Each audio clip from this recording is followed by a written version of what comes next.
नमस्कार, मैं हूं प्रमिला दीक्षित। आप देख रहे हैं मेरी सहेली।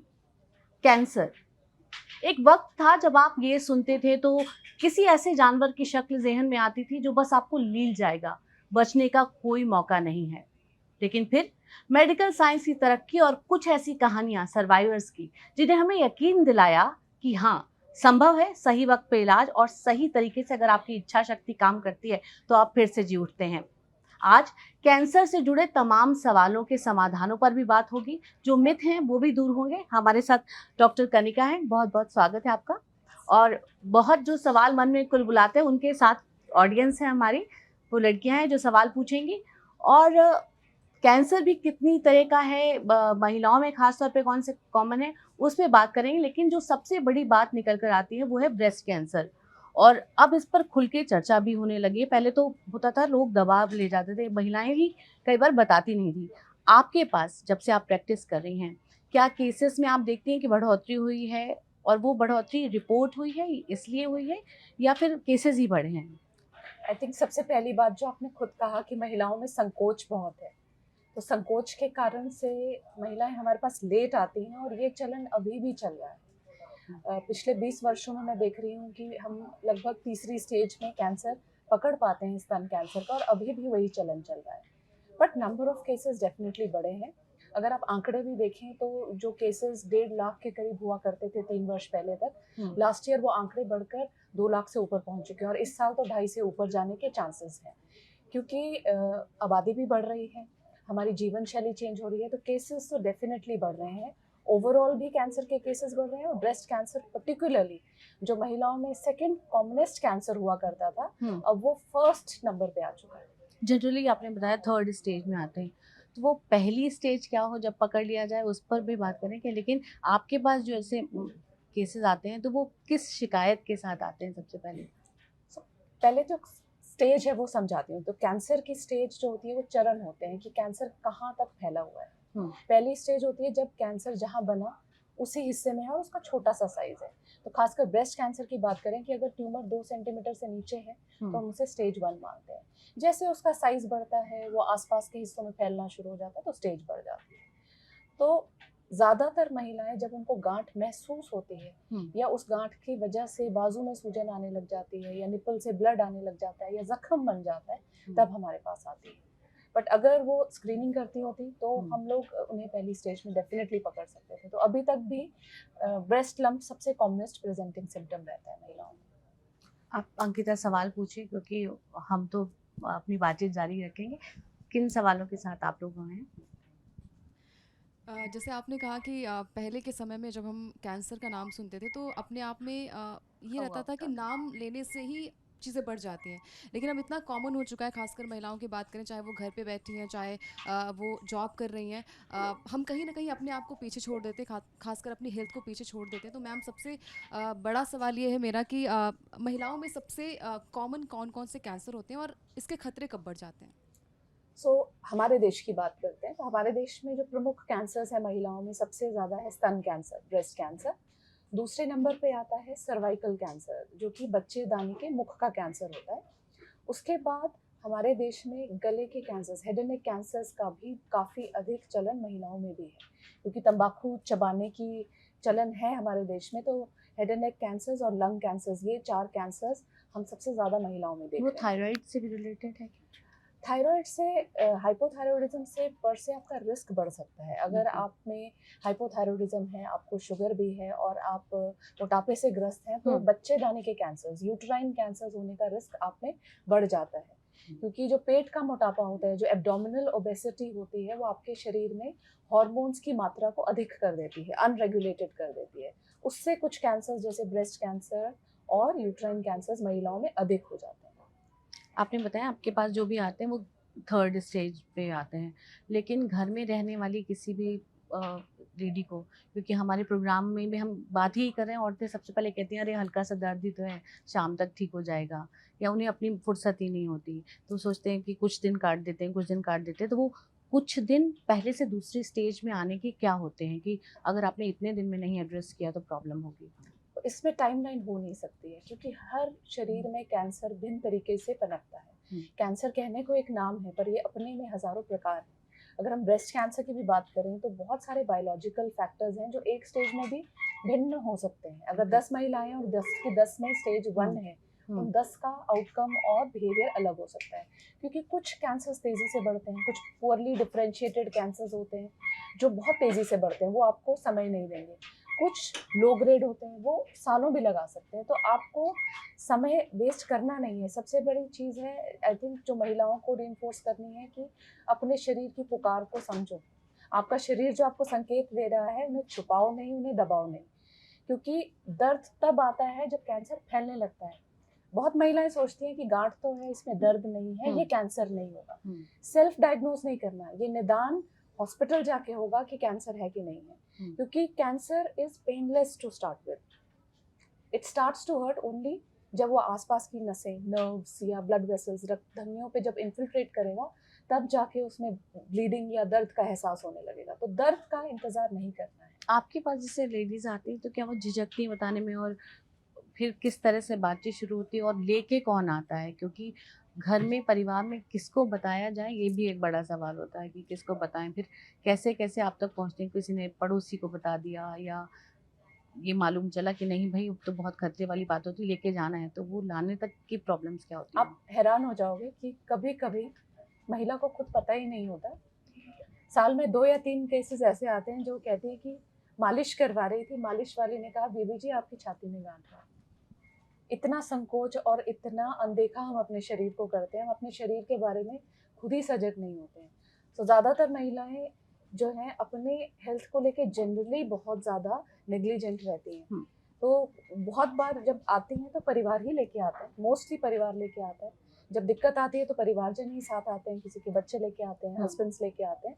बट संकोच होता है। बहुत पढ़ी लिखी एलीट पेशेंट्स जब इतने लेट स्टेज में आते हैं, मैं कई बार पूछती हूँ कि आपको तो पता चल रहा था, आपने बताया क्यों नहीं? तो महिलाएं हमेशा अपने लिए कुछ ना कुछ एक्सक्यूज भी निकाल लेती हैं। बच्चों के एग्जाम चल रहे थे, घर में शादी थी, हस्बैंड की अपनी तबीयत ठीक नहीं थी। तो ये कुछ फैक्टर्स हैं जो मैं अभी भी अपनी प्रैक्टिस में देखती हूँ कि जो महिलाओं को रोकते हैं हेल्थ केयर तक पहुँचने में। इसी वजह से जो हम कह रहे हैं ना स्टेज 3 हो जाती है, यही सब कारण है, संकोच, शर्म, हिचक, ये सब चीज़। मैम मेरा सवाल इसी से रिलेटेड है कि अगर हमें कोई अनयूजुअल सा सिम्टम दिखाई देता है, जैसे गांठ हो गई या फिर आप कह रही हैं ब्लीडिंग वगैरह, तो हमें क्या करना चाहिए उसके लिए? तो जब भी आपको छाती में कोई गांठ महसूस हो, पहली चीज़ घबराना नहीं, क्योंकि छाती में गांठ होने के कई कारण हो सकते हैं। खासकर आप यंग हो, जो यंग गर्ल्स होती हैं, पीरियड्स के आसपास आपको शरीर में, खासकर ब्रेस्ट में कुछ टेंडरनेस या गिल्टियाँ सी महसूस हो सकती हैं, क्योंकि पीरियड आने के टाइम ब्रेस्ट एंगॉर्ज होता है। तो घबराना नहीं है, बट अगर पीरियड आने के बाद भी आपको लग रहा है कि ये मुझे अभी भी फील हो रहा है, तो आपको दिखाना है। क्योंकि आप गूगल करोगे या अपने दोस्तों को बताओगे, वो आपको नहीं रास्ता दिखा पाएंगे, क्योंकि जब तक हम उचित जांच नहीं करते हैं, डॉक्टर्स भी कई बार नहीं डिस्क्रिमिनेट कर पाते हैं। क्योंकि हमें तो पता होता है, जब हम टोक के देखते हैं, टच करते हैं गांठों पे, हमें पता है पथरीली है तो कैंसर हो सकती है, इरेगुलर है तो कैंसर हो सकती है, अगर मूव कर रही है ब्रेस्ट के अंदर तो हो सकता है फाइब्रॉइड होगा। तो जब तक कोई एक मेडिकल पर्सन उसको फील नहीं करता है, वो इस चीज़ को आपको क्लियर नहीं कर पाएगा। तो बेटर है कि दिखाना है।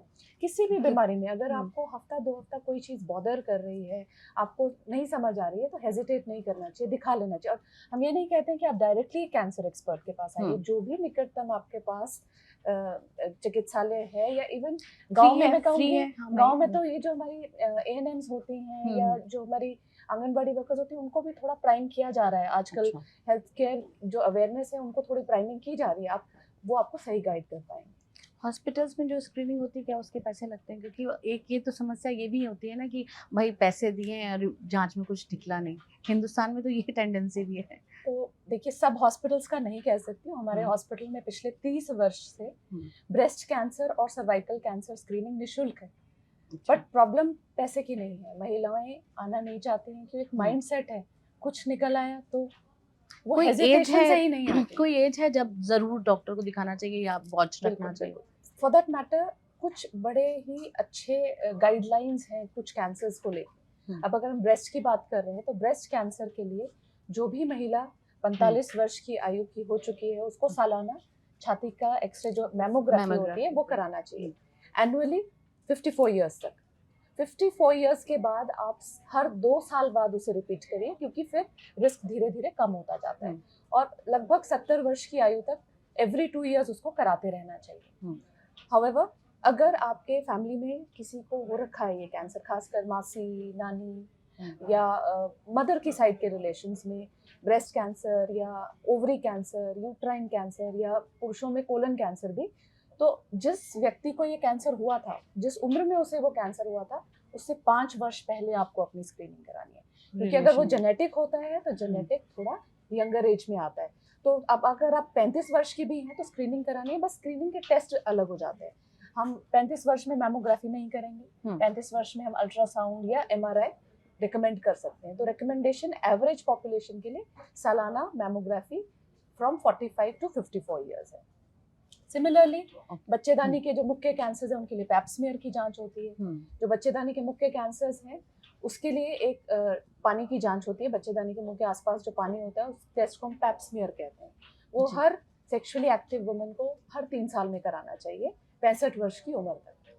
अगर साथ में उसी टेस्ट में कभी कभी हम वायरस का टेस्ट करते हैं, HPV DNA का टेस्ट करते हैं, अगर वो भी किया गया है तो आप टेस्ट को 5-5 साल के अंतराल पे करा सकते हैं। जैसे मैम ने कहा कि HPV वैक्सीन जो टेस्ट है, क्या वो हम उसको मतलब कि वैक्सीन किस टाइप में मतलब करानी चाहिए और कब कब लेनी चाहिए, जो टाइम होता है बिल्कुल एग्जैक्ट कि वो वैक्सीन हम उसी टाइम पे लें या चीज़ वो कब करानी? अच्छा सवाल पूछा तुमने, क्योंकि वैक्सीन को लेके काफ़ी कंफ्यूजन रहता है। पहली चीज़ तो क्योंकि वैक्सीन भी बहुत सारी हैं। जो ह्यूमन पैपिलोमा वायरस है उसके संक्रमण से महिला पुरुष को एक दूसरे से ये वायरस जो जाता है उससे कैंसर्स हो सकते हैं 7-8 तरह के। फीमेल्स की हम बात करें तो सर्वाइकल कैंसर, जो मैं कह रही हूँ सेकेंड मोस्ट कॉमन कैंसर है।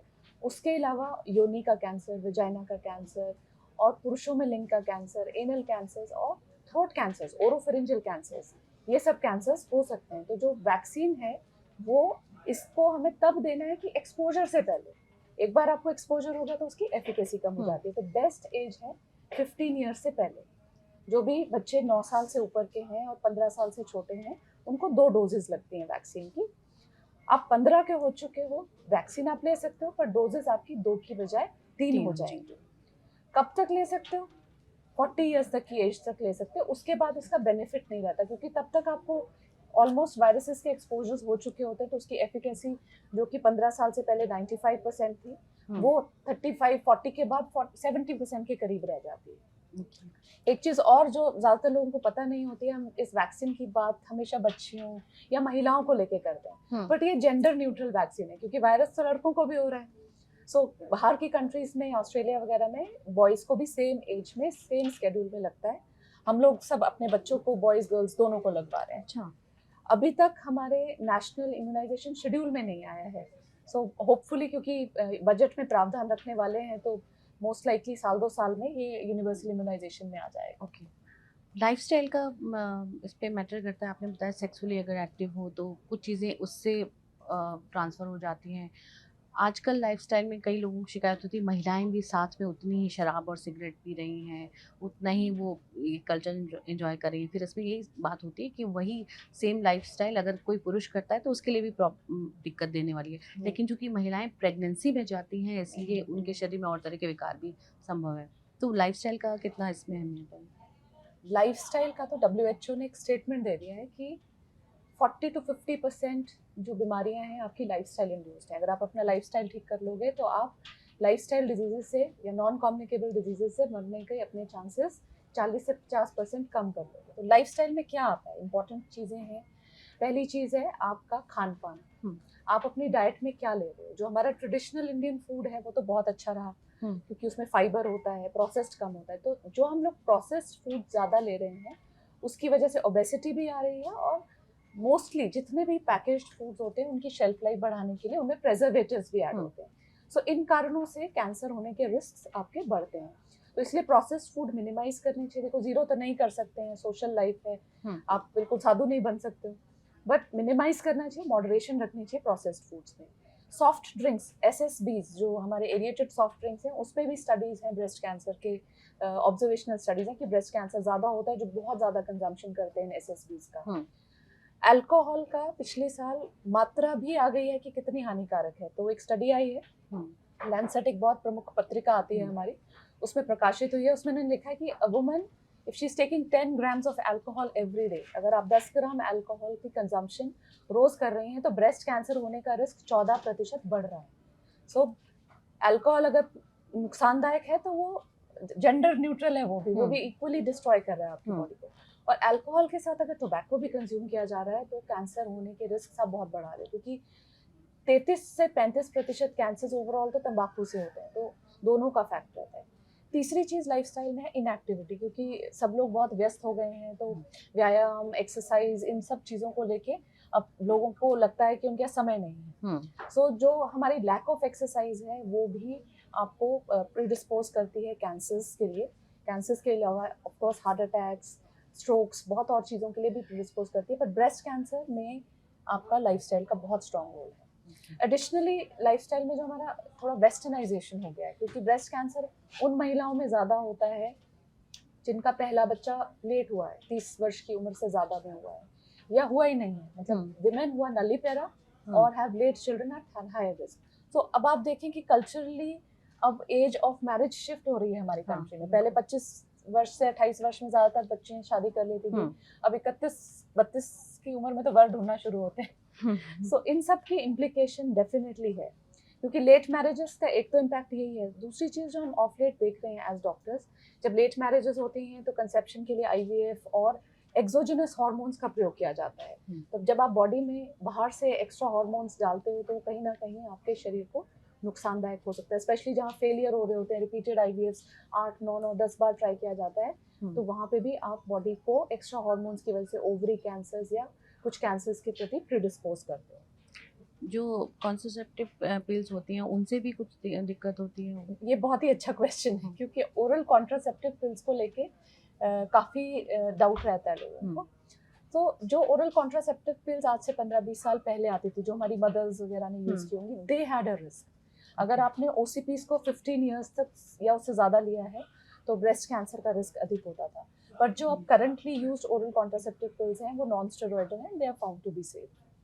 हाय मैम, जैसे आपने बताया था कि जो हमारी पहले की पीढ़ियां हैं या जैसे हम लोगों की यंग एज है अभी, तो हम लोगों की जो फैमिली हिस्ट्री होती हुई आई है, तो ऐसे कौन से कारण हैं जिनसे मतलब जो संकट होते हैं प्रभाव करते, तो उनसे हमें बचना चाहिए या ध्यान रखना चाहिए आगे? हाँ, क्योंकि जैसे पुराने लोगों के लिए कहते हैं वो तो पूरी एक्सरसाइज करते हैं, बढ़िया करते थे, उनमें कई बार होता है, और हम अगर इनएक्टिव हैं फिर हमारे को हो गया, या कई लोगों के लिए कहा जाता है यार वो तो फिट था, योगा करता था, ये करता था, लेकिन फिर भी वो हार्ट अटैक से या अलग अलग तरह की बीमारियां हो रही हैं। कौन से कारण होंगे? तो देखो, हमने जब कैंसर के कारणों को सेग्रीगेट किया तो मैंने कहा एक बड़ा क्वेश्चन तो टोबैको से रिलेटेड है, और टोबैको कहीं ना कहीं तो हमारी मुख्य कम्युनिटी में बहुत है। बढ़ता है। मैं देखती हूँ मेरे पास बहुत विलेज से लेडीज आती हैं जो बीड़ी पीती हैं, कहती हैं हमें सुबह मोशन नहीं होता है जब तक हम बीड़ी नहीं पीते हैं। तो टोबैको कम्युनिटी में है, ये चीज़ एक्नॉलेज करने की जरूरत है कि महिलाओं में भी और पुरुषों में भी है टोबैको कंजम्पशन।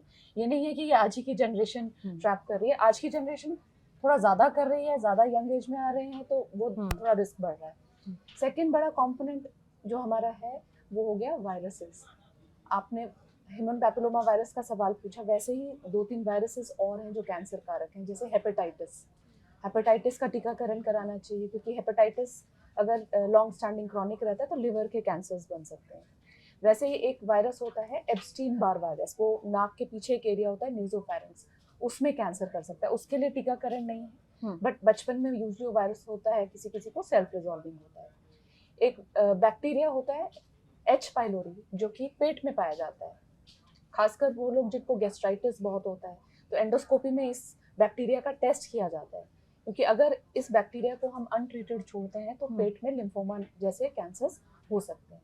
तो अपनी जो इन्फेक्शंस हैं उनके ऊपर भी कंट्रोल रखना है।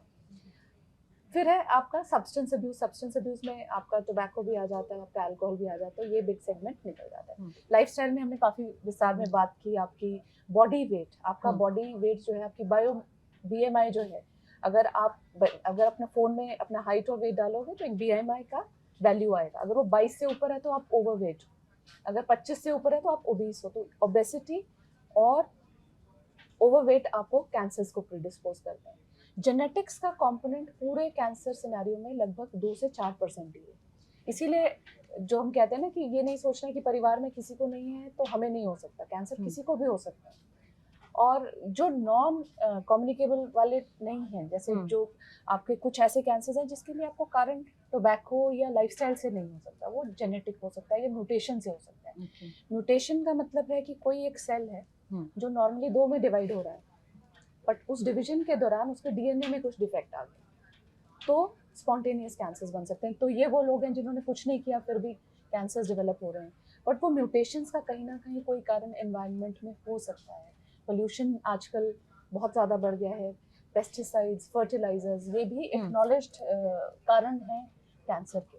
वो कौन सी कंडीशन होती है जिसमें आप लोग कहते हैं देर करते हैं, और पहली कंडीशन मतलब इलाज का एक प्रोसेस समझाइए। फर्स्ट स्टेज में आप क्या कर सकते हैं, सेकंड में आप क्या करते हैं, थर्ड में क्या करते हैं, फिर कीमो वगैरह सबकी और ब्रेस्ट रिमूवल की नौबत कहाँ कैसे आती है? देखो, एक बड़ी पुरानी एज ओल्ड सेइंग है, अ स्टिच इन टाइम सेव्स 9। अगर कुछ फट रहा है, अगर आप उसको हल्के में सिल दोगे तो आप बहुत कुछ बचा लोगे, ठीक है। तो वो प्रिंसिपल कैंसर के लिए बहुत ज़्यादा अप्लाई करता है। जितना आप शुरुआती पकड़ते हो, पहली चीज़, कैंसर की ट्रीटमेंट छोटी होती है, आपकी एक ही ट्रीटमेंट मोडालिटी से कैंसर ट्रीट हो सकता है। क्योर रेट 90% प्लस हो जाते हैं अगर फर्स्ट स्टेज में पकड़ते हो। जैसे ही स्टेज फर्स्ट से आप फोर्थ पे पहुंचते हैं, फोर्थ में आपकी जितनी भी ट्रीटमेंट कर लें, ठीक रहने के या सर्वाइवल के चांसेस लेस देन 5% होते हैं। तो इसीलिए जो और स्टेज है वो वो फर्स्ट से important है। फोर्थ तक का ड्यूरेशन कोई कुछ तय नहीं होता? कैंसर टू कैंसर अलग हो सकता है, बट ये है कि कुछ अगर आपने ट्रीटमेंट ले लिया, कभी कभार ट्रीटमेंट फेलियर के बाद भी स्टेज 4 हो सकता है। वो सब चीज़ें आपके बायोलॉजी ऑफ कैंसर पर डिटरमिन होती है। ऑल्दो एक जनरल अंडरस्टैंडिंग मेडिकल साइंस में ये है कि यंगर पेशेंट्स जो होते हैं उनमें कैंसर ज़्यादा अग्रेसिव नेचर के होते हैं, तो उनमें कैंसर ज़्यादा जल्दी बढ़ने के चांसेस रहते हैं। कुछ कैंसर्स में पेशेंट को पता ही नहीं चल पाता, वहाँ हम ये नहीं कहेंगे कि उन्होंने अनदेखा किया। कुछ कैंसर जैसे कि ओवरी का कैंसर या एक पैनक्रियास ग्लैंड होता है हमारा, जहाँ से इंसुलिन निकलती है शरीर में, ये कैंसर लोगों को पता नहीं चल पाते हैं क्योंकि उसमें सिम्टम आते ही नहीं, वो पेट के बहुत पीछे छुपे रहते हैं। तो वो ना कोई दबाव करते हैं, ना वो आपको कोई डाइजेशन इशू करते हैं, तो वो लेट में पता चलते हैं। तो उसमें थोड़ा सा ये है कि पेशेंट की इग्नोरेंस नहीं है, वो अनफॉर्चुनेटली बायोलॉजी डिजीज की ऐसी है कि पेशेंट का लेट होता है। But stage 4 is the one, if I can answer your question, जहाँ हमें लगता है कि अगर पेशेंट हमारे पास जल्दी आया होता तो we could have contributed something. और वो ब्रेस्ट रिमूवल वाली स्टेज कौन सी होती है, और उसके बाद जो ये कीमो और रेडियो है उनमें क्या डिफरेंस है, किस पेशेंट को क्या दिया जाता मैं है? आपको एक ओवरव्यू देती हूँ कि जैसे ब्रेस्ट कैंसर की जब ट्रीटमेंट होती है उसके अंदर सबसे पहली चीज़ आती है कि हमें ब्रेस्ट ट्यूमर को रिमूव करना है। उसमें 2 तरह की सर्जरीज होती हैं। अगर पेशेंट हमारे पास जल्दी आती है, स्टेज 1 में आती है, स्टेज 2 में आती है, तो ब्रेस्ट रिमूव नहीं करना पड़ता है। सिर्फ वो जो ट्यूमर की गांठ है और उसके आसपास का 1-1.5 सेंटीमीटर का जो और टिश्यू है वो निकाला जाता है, बगल में से कुछ गांठें टेस्ट करके निकाली जाती है, ब्रेस्ट इंटैक्ट रहता है, कॉस्मेसिस रहता है, आपकी बॉडी में कोई मेजर डिसफिगरमेंट नहीं होता। ऐसे केस में जहाँ हमने ब्रेस्ट को बचाया है वहाँ पे हमें रेडिएशन देनी पड़ती है, क्योंकि कुछ कण हो सकते हैं बाकी की ब्रेस्ट में जिनको हमने किल करना है, तो वो ब्रेस्ट कंजर्वेशन में रेडिएशन से हो जाता है। सबको कीमो की ज़रूरत नहीं होती। स्टेज 1 में कभी कभी अगर आपके बॉडी में जो ट्यूमर निकाला गया है उसमें हार्मोन सेंसिटिविटी पाई गई है तो कुछ 5-8 साल की हार्मोन की टैबलेट से काम चल जाता है। बट अगर ट्यूमर बढ़ जाता है तो फिर ट्यूमर में फुल ब्रेस्ट रिमूवल की ज़रूरत पड़ती है। कभी कभी अगर चमड़ी के ऊपर जा चुका है, फट चुका है, तो कहीं और शरीर से चमड़ी निकाल के लगानी भी पड़ जाती है। फिर कीमो भी लगेगी, कीमो के बाद इम्यूनोथेरेपी या हार्मोन थेरेपी या बहुत सारी ट्रीटमेंट्स की रिक्वायरमेंट रहती है। सो अर्लियर स्टेज में lesser treatment, more chances of cure. जैसे ही एडवांस स्टेज हो जाती है, मोर एंड मोर ट्रीटमेंट, तीनों प्रणालियाँ लगेंगी, सर्जरी भी लगेगी, रेडिएशन भी लगेगी, कीमो भी लगेगी, और क्योर रेट्स डाउन जाती है। वैसे तो औरतें परिवार का पिलर या मतलब सबकी परेशानियां सह लेंगी और पता नहीं लगने देंगी, लेकिन जब खुद को परेशानी हो और वो भी इतनी बड़ी जिसको कि हम हवा ही मानते हैं, जब ये होता है तो उनको किस तरह की मेंटल एक स्टेबिलिटी की ज़रूरत होती है? क्या उनको एक किसी मनोचिकित्सक, मनोवैज्ञानिक की भी ज़रूरत होती है? और सर्वाइवल की केस में आप क्या देखती हैं, खासतौर पे जिनका ब्रेस्ट रिमूव किया गया, वो किस तरह के भावनात्मक उतार चढ़ाव से गुजरते हैं? तो मैं बहुत बार ना पेशेंट पूछते हैं सक्सेस रेट क्या होता है, तो मैं कहती हूँ सक्सेस रेट जो होता है उसके अंदर बहुत कंट्रीब्यूटर्स होते हैं। मैं कहती हूँ 33% रूल बना है, मेरा ही अपना बना है रूल है। 33% डिपेंड करता है डॉक्टर पे, वो अपने पूरी डिलीजेंस से ट्रीटमेंट करे। 33% डिपेंड करता है पेशेंट पे, वो हमारी दी हुई इंस्ट्रक्शंस को फॉलो करे। 33% फैमिली का रोल रहता है। जो आपने कहा ना मनोबल, वो परिवार का रोल है। सबसे ज़्यादा मनोबल परिवार देता है, क्योंकि अगर उनको घर से सोशल सपोर्ट नहीं मिलती है तो पेशेंट को ट्रीटमेंट कराने में बहुत दिक्कत आती है। एंड 99 को 100 भगवान बना सकता है। You always need some connect to spirituality, which I always encourage all my patients कि कुछ ना कुछ मेडिटेशन वगैरह करिए, क्योंकि फिजिकल के साथ साथ मेंटल बहुत ज़्यादा डिस्कम्फर्ट होता है। पहले एक्सेप्टेंस में कि मुझे ये हुआ है, फिर जब ट्रीटमेंट होती है तो अपनी बॉडी को एक नए रूप से स्वीकार करना, वो भी बहुत महिलाएं स्ट्रगल करती हैं। तो साइकोलॉजिस्ट होते हैं हमारे, बहुत क्लिनिकल साइकोलॉजिस्ट भी होते हैं, बट उससे ज़्यादा जो मैंने अपने प्रैक्टिस में वर्क करते हुए देखा है वो है सपोर्ट ग्रुप्स। हम लोग हर एक कैंसर का जो सर्वाइवर है उनका एक सपोर्ट ग्रुप बनाते हैं, जिसमें वो महिलाएं जो उस बीमारी से निकल चुकी हैं और अब स्वस्थ होकर अपना सोसाइटी में जी रही हैं, उनका एक ग्रुप होता है। उसमें जब भी किसी नए व्यक्ति को कैंसर होता है तो उस ग्रुप में जब हम इंट्रोड्यूस करते हैं, तो उनसे जो वो एंगेज करके प्रेरणा पाती हैं, वो ना सोशल वर्कर दे सकता है, ना साइकोलॉजिस्ट दे सकता है, ना डॉक्टर दे सकता है। बट ये बड़ा क्योंकि वो- अर्बनाइज कॉन्सेप्ट है ये। बट ये बहुत supportive- वर्क करता है, ये बहुत वर्क करता है, क्योंकि वो कहते हैं ना कि जिस तन लागे वो जाने। वो उस महिला को ज्यादा सीरियसली, बहुत जिसको कह सकते हैं कंफर्टेबली समझ पाती है बजाय एक डॉक्टर के। तो ये सपोर्ट ग्रुप का हमारे देश में भी अब बहुत चलन हो चुका है। बहुत हॉस्पिटल्स में सपोर्ट ग्रुप रन होते हैं, खासकर ब्रेस्ट कैंसर के। और इस सपोर्ट ग्रुप की पहल के साथ हमने बहुत सारी महिलाओं को ब्यूटी पैजेंट्स में भी जाने में प्रेरित किया है, ताकि उनको ये लगे कि ये कैंसर मेरी जिंदगी या मेरी ब्यूटी नहीं ले सकता। And I will be glad to tell you कि हमारे 2-3 पेशेंट तो ग्लैड रैक्स तक भी जाके आए हैं, और उन्होंने अपना प्रोफेशन ही चेंज कर दिया। टेलीकॉम इंजीनियर से मॉडल या एंकर्स बन गए, इतना ज्यादा वो इस बीमारी से उभर के कॉन्फिडेंट होके आए। So it is about channelizing your thoughts and putting it in the right direction. जी बिल्कुल सही, इच्छा शक्ति की कहानी है जो बताती है कि मतलब बिल्कुल है। और ये ज्यादातर देखा है कि बहुत फर्क पड़ता है कि आप सेम बीमारी के लोगों से बात करते हैं तो आपको हेजिटेशन कम होती है। डॉक्टर्स के साथ सीमित समय होता है, जब आप उनकी ओपीडी में जाते हो तो आप संकोच भी करते हो कि ये पूछूंगा तो कहेगा ये कैसा सवाल है। तो इन सपोर्ट ग्रुप से ये बहुत बड़ी एडवांटेज होती है। जैसे कि लेडीज किट्टी ग्रुप मनाती हैं, वैसे ये लोग अपने सांस्कृतिक कार्यक्रम भी करती हैं। हम लोग एक बड़ा एनुअल इवेंट करते हैं रूबरू में, जिसमें ये फैशन शो करते हैं, सब कुछ करते हैं ये दर्शाने के लिए कि कैंसर आपका जीवन खत्म नहीं करता है। So ऐसा भी बड़ा तबका होगा जो इस तरह के ग्रुप्स में नहीं आता, उनके लिए क्या है, जब मतलब वो अगर इलाज करा गई है तो वापस अपने घर में पैक हो गई, बिल्कुल, तो उनको आप किस तरह की सलाह के साथ भेजते हो? बहुत लोगों को जोड़ने की कोशिश करते हैं, कई जगह संकोच देखते हैं, तो उनके जब उनकी कंसल्टेशन होती है और अगर हम आइडेंटिफाई करते हैं कुछ फैक्टर्स की ये कुछ साइकोलॉजिकली डिस्टर्ब लग रहे हैं, तो फिर हम प्रोफेशनल साइकोलॉजिस्ट जो हमारे पास उपलब्ध रहते हैं उनके साथ उनकी कंसल्टेशन करा के उनकी थोड़ी सी मोटिवेशन के लिए रीइंफोर्स करते हैं। निशा, आप सवाल पूछना चाहेंगे? मैम, मेरा क्वेश्चन ये है कि कैंसर के शुरुआती लक्षण क्या हो सकते हैं जिन्हें हमें नज़रअंदाज नहीं करना चाहिए? तो कैंसर के अगर सारे लक्षणों को मैं तुम्हें एक शब्द में बताऊं तो एक निमोनिक याद रखना, कॉशन, CAUTION। ठीक है। C is any change in your voice, A is abnormal bleeding, U is unusual weight loss, आपको समझ नहीं आ रहा है, आप ना डाइटिंग कर रहे हो ना आपका डाइजेशन खराब है। ठीक है। T इज थिकनिंग और लंप, आपके शरीर में कहीं गिल्टी, गठान या सूजन जो एक्सप्लेन नहीं हो रही है। O is obvious change in what और एनी मोल, अगर आपको कोई पैदाइशी तिल, मस्सा पहले से है बट उसका आकार बढ़ रहा है, उसकी इरेगुलर बॉर्डर्स हो रहे हैं, उसमें खून आ रहा है, जख्म बन रहा है। N stands for nagging cough. Nagging cough मतलब आपके 1 हफ्ता हो गया, 2 हफ्ता हो गया, आपकी खांसी में आपको कंट्रोल नहीं आ रहा है, डॉक्टर्स की मेडिसिन वर्क नहीं कर रही है, तो ये मेजर कवर करते हैं। तो कोई भी अनयूजुअल सिम्टम्स खान पान से रिलेटेड, आपकी बॉडी से कहीं से भी अनयूजुअल ब्लड आ रहा है जो कि नहीं एक्सप्लेन हो रहा है, मेंस्ट्रुअल साइकिल के अलावा इन बिटवीन आ रहा है या कहीं बॉडी के किसी और पार्ट से आ रहा है, तो ये सब ध्यान रखने वाला है। जैसे गले में क्या होता है, लोगों के मुंह में जख्म बन रखा है, दांत चुभ रहा है, आपको लगता रहता है ये बस छाला है, बट वो छाला ठीक ही नहीं हो रहा है, तो फिर वो दिखाने की जरूरत है, क्योंकि लॉन्ग स्टैंडिंग छाले जो इरिटेशन से हैं कभी कभी कैंसर का रूप ले सकते हैं।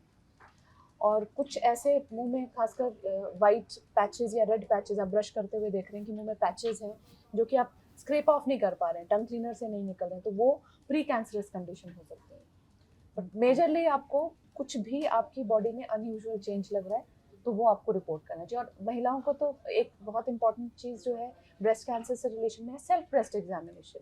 आपको वंस इन अ मंथ को एक रिचुअल बनाना है सेल्फ एग्जामिनेशन का, स्वयं की जांच खुद करने का, कि एक बार शीशे के आगे कमर तक थोड़ा सा एक्सपोज होकर दोनों ब्रेस्ट को एग्जामिन करो। गूगल पे भरा पड़ा है, हम लोगों ने चैनल्स में सब में इंफॉर्मेशन डाल रखी है कि कैसे सेल्फ ब्रेस्ट एग्जामिनेशन करनी है, क्योंकि उसमें आप जल्दी आइडेंटिफाई कर पाओगे। वो लेकिन उस गूगल कई स्टेज बार पे नहीं आपको पहुंचोगे कि वो मालिश वाली आके बताए कि आपको बीबीजी गांठ है। लेकिन कई बार गूगल आपको सीधे बताता है वक्त बचा नहीं है आपके पास। तो गूगल में कहाँ जाना है, that is also important. Patients पूछते हैं, always go to authentic medical sites. देखो आजकल तो हर व्यक्ति ज्ञानी है ना। 4 दिन कुछ चीज़ पढ़ के वो ज्ञान अपना आगे डिसेमिनेट भी शुरू कर देते हैं करना। तो आपके ज़्यादातर, चाहे आप इंडिया में देखें चाहे overseas, there are sites where you have patient information literature. तो उनको ऑथेंटिक डेटा को पढ़ना है, ऐसे रैंडम चीज़ें नहीं पढ़नी है। वो तो आपको डराएंगी, वो तो बिल्कुल डराएंगी।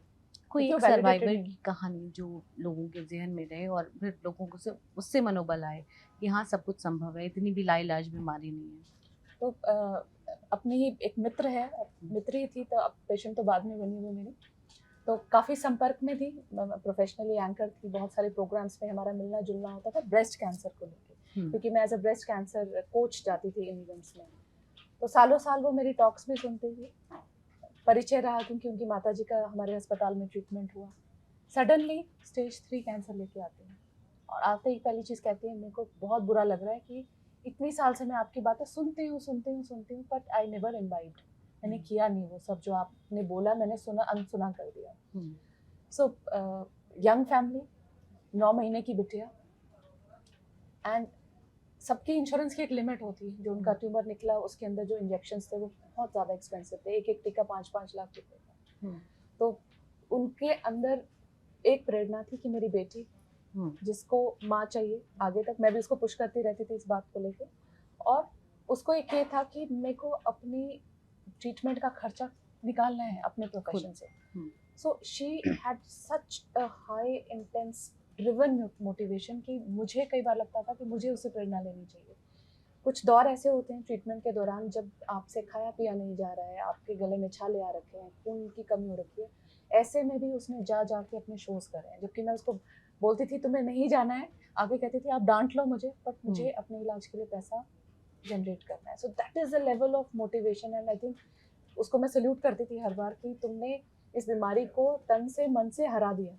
And now she is gone overseas, she is completed her treatment, she started her career there, and she has put her entire story on the media also.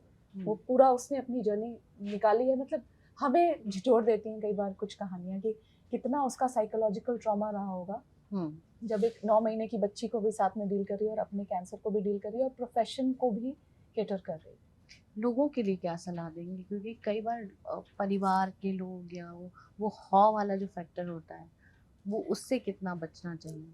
I think in general society में cancer शब्द को normalise करना चाहिए, इसको stigma नहीं बनाना चाहिए, क्योंकि हमने इसको स्टिग्मा बना रखा है, इसीलिए लोग हेजिटेट करते हैं बताने के लिए। बीपी शुगर भी बीमारी है ना, बीपी की दवाई आजीवन खाते हैं, डायबिटीज की बीमारी जो है उसकी दवाई हम आजीवन खाते हैं। कैंसर का इलाज तो कभी कभी 4-5 महीने में खत्म हो जाता है, उसके बाद अपनी लाइफ नॉर्मली जीते हो। तो पहले तो इस शब्द को नॉर्मलाइज करना है कि ये हुआ नहीं है, it is not a death warrant, science has progressed, it is only your timely detection which is important. तो टाइमली डिटेक्शन के लिए सबको अपने सालाना हेल्थ चेकअप का एक रेगुलर शेड्यूल रखना चाहिए। मैं तो बहुत बार कहती हूँ कि जन्मदिन पे किसी को बुके मत दो, आप 1000-1500 का बुके दोगे, 1500 का उसको हेल्थ पैकेज का चेकअप का कूपन बना के दो कि आप ये करा के आओ, क्योंकि the gift of life can not be replaced by anything else. तो annual health checkup is our biggest tool, because western world has better cure rates because they do annual health checkup. So सालाना health checkup करते हैं, बीमारियां stage 0 stage 1 में पकड़ लेते हैं। हम रेगुलर हेल्थ चेकअप्स नहीं करते, हम बीमार होने के बाद हॉस्पिटल जाते हैं। सो इस माइंडसेट को चेंज करेंगे तो आई थिंक हम कैंसर सिनेरियो को बेटर कर पाएंगे अपनी कंट्री में, क्योंकि प्रेडिक्शंस बहुत डरावनी है। अनुमान कहते हैं कि आने वाले 10 साल में कैंसर का रेट तो बढ़ेगा ही बढ़ेगा, पर जो कैंसर से मरने वाले लोग होंगे, खासकर 50 वर्ष से जो कम उम्र के लोग होंगे, उनमें 46% इंक्रीज होने वाला है। सो हम लोगों को अपनी हेल्थ का इंचार्ज बनना पड़ेगा। रिपीट होने के कितने चांसेस होते हैं? रिपीट होने के चांसेस कैंसर की स्टेज पे निर्भर करते हैं। अगर किसी को फर्स्ट स्टेज का कैंसर है तो रिपीट होने के चांसेस 5% से कम ही रहते हैं। जैसे ही स्टेज 2 हो जाती है तो 20% हो जाता है, तीसरी में जाके 30% हो जाता है, फोर्थ में तो जैसे मैंने बताया क्योर रेट से 5% से कम रहता है। ये देसी इलाज और आयुर्वेद कहाँ इसमें ठहरता है? क्योंकि कई बार अब हमने कोविड टाइम में भी देखा कि लोगों के भरोसे टूटे मेडिकल से, और उसके बाद फिर लोगों ने कहा कि हमने ये अस्पताल नहीं गए या हमने फलाना तरीका अपनाया, तो लोग वापस आयुर्वेद की तरफ या जो पुराने नुस्खे थे उस पे गए। क्या कैंसर में कुछ ऐसा है कि इस स्टेज तक आप घर में ये हल्दी काढ़ा दूध ये इन सबसे कुछ कर सकते हैं? तो आई एम ग्लैड ये क्वेश्चन बड़ा इंपॉर्टेंट है, क्योंकि बहुत बार बहुत ज़्यादा चीज़ें मीडिया में ना भ्रम की तरह, मिथ्स की तरह फैलती हैं।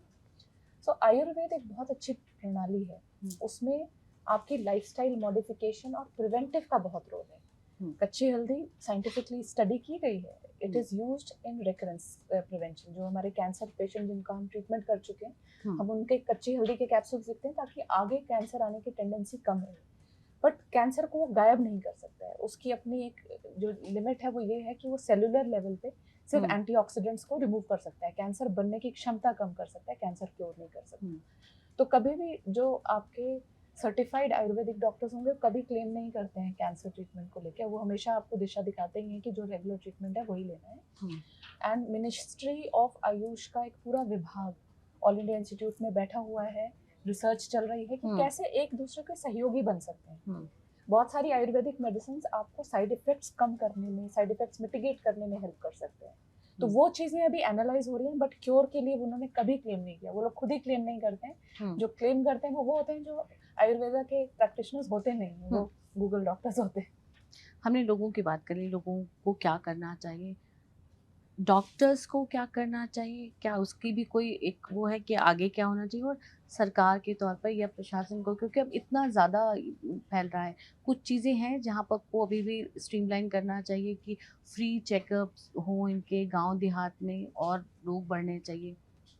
क्या कमी बहुत लगता है? सारी रेगुलेटरी चीज़ें हैं जो होनी चाहिए एज डॉक्टर्स, जो हम लोग फील करते हैं। फेल्ट नीड है सबसे पहली चीज़ कि हमें टोबैको की खेती पे रोक लगानी चाहिए, सबसे बड़ी चीज़। आप जहर उगा रहे हो, आप जहर बेच रहे हो, और इतना उसका उत्पादन से हमें बेनिफिट नहीं होता होगा जितने हम यंग लाइफ जब लूज करते हैं तो हम इंटेंजिबल देश का लॉस कर रहे हैं। तो वो एक बहुत बड़ी गुहार है हम सबकी कि उसके ऊपर कुछ किया जाना चाहिए।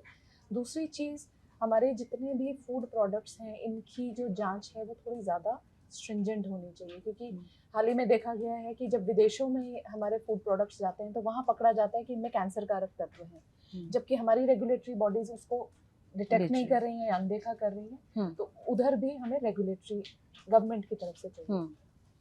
कैंसर की जांचों के लिए गवर्नमेंट बहुत काम कर रही है, उन्होंने ग्रास रूट लेवल तक स्क्रीनिंग के लिए काफ़ी उपलब्धियां की हैं। लैंसेट की रिपोर्ट में भी था कि इस वजह से, और आयुष्मान की वजह से काफ़ी, तो उसमें उपलब्धियां हैं। पर अगर आपके घर के बाहर कुआं बना दिया गया है, जब तक आप पानी भरने नहीं जाओगे पानी आपके घर नहीं आएगा। तो एक एजुकेशन, हेल्थ केयर अवेयरनेस जिसको कहते हैं हेल्थ लिटरेसी, आपको एक हेल्थ लिटरेसी क्रिएट करनी पड़ेगी ताकि जन जन को पता हो कि क्या बीमारियां हैं जिनके प्रति उन्हें सजग रहना है और कब कब क्या जांच होनी चाहिए। आई थिंक वो थोड़ा सा एक अनएड्रेस्ड रह गया है अभी भी।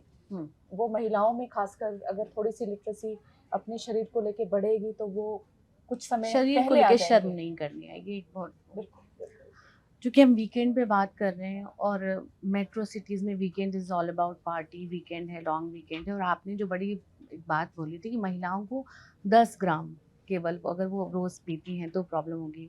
और आप कोई भी प्रोग्राम देखेंगे तो कभी भी अखबार में देखें या किसी प्रोग्राम का हिस्सा देखें तो वो वाली खबर सबसे ज़्यादा चलती है कि इतना पीना चाहिए, इतना परमिसेबल है। तो आप एक कोई तय लिमिट बता सकती हैं कि जिसके पीने से कोई खतरा नहीं है, वो हफ्ते में हो सकता है या? तो इतना पुख्ता ग्राम टू ग्राम एनालिसिस अभी तक कहीं भी साइंटिफिकली प्रोड्यूस नहीं है। ये पहली स्टडी थी जो लास्ट ईयर आई है जिसमें 10 ग्राम डेली कंजम्पशन से 14% ब्रेस्ट कैंसर का रिस्क बढ़ सकता है। But moderation is the key. देखिए हर चीज़ में जब आप किसी चीज़ की अति करते हैं वो आपके लिए नुकसानदायक ही होती है। हम एक सोशल एनिमल हैं, अगर महीने 1.5 महीने में कहीं सोशलाइज भी करते हैं तो थिंक कि it should be that harmful then something which you do regular. तो मॉडरेशन है, हर चीज़ की अधिक खराब है, मीठा भी अधिक खराब है तो नमक भी अधिक खराब है। तो एक बैलेंस है, आपको एक बैलेंस क्रिएट करना है, वो इम्पोर्टेंट है। कोई लास्ट मैसेज महिलाओं के लिए? सो मेरे ख्याल से लास्ट मैसेज मेरा यही होगा कि आपका शरीर आपको संकेत देता है, उसे पहचानें एंड मी फर्स्ट अप्रोच रखें। मानते हैं कि हमें सिखाया जाता है ये नहीं कि होती। सैक्रिफाइस होना चाहिए। एक महिला का सबसे बड़ा गुण है कि वो सैक्रिफाइसिंग नेचर की होती है। हर चीज़ में सैक्रिफाइस अच्छा है, पर जब आपकी हेल्थ की बात आती है तो आपको अपने को आगे रखना है, क्योंकि अगर आप स्वस्थ रहेंगे तो आप पूरे परिवार को देख पाएंगे। महिला घर का इंजन होता है, अगर इंजन डगमगाएगा तो पूरा ट्रेन उल्टेगा आपका। तो please focus on your health and don't ignore it. बहुत बहुत शुक्रिया हमसे बातचीत करने के लिए। तो मूल बात जो है वो यही है, सेक्रीफाइस अपने को उतना ही करें जहाँ आपकी सेहत सेक्रीफाइस नहीं हो, क्योंकि अगर अब वही सेक्रीफाइस होगी तो आप सेवा क्या कर पाएंगे। इस कार्यक्रम में इतना ही। अगले एपिसोड में मिलेंगे फिर किसी नए विषय के साथ, आपको सेहत के लिए जागरूक करने के लिए। धन्यवाद, नमस्कार।